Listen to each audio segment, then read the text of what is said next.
মাত্র 8 মাস বয়স, গতকালকে যখন ওর কাছে নিয়ে এসছে সবাই বাবাকে দেখাবো ওসমান হাবিকে। আমি বললাম কি লাভ হবে, ও তো কোনদিন ওর বাবার চেহারা কথা বলতে পারলো না। ওর ছেলের কোনদিন জানবে না যে আমার বাবা কেমন ছিল। ভাইরা আমার, ওসমান হাবি আর ফিরে আসবে না। ওসমান তুমি দেখে যাও, লক্ষ লক্ষ জনতা, তৌহিদি জনতা তোমার জন্য পাগল। ওসমান তুমি মরো নাই, তুমি আমাদেরকে পাগল বলে দিয়ে গেছো।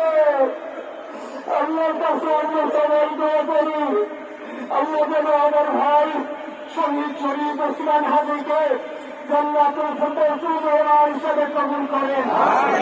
আল্লাহ তাআলার কাছে দোয়া করছি, আল্লাহ তাআলা আমরা যারা বেঁচে আছি ইমানের সাথে স্বাধীনতার সার্বভৌমত্ব রক্ষা করে তৌহিদের দ্বীপ বাংলাদেশকে যেন আমরা রক্ষা করতে পারি, সেই তৌফিক আল্লাহ তাআলা আমাদের নসিব করুন।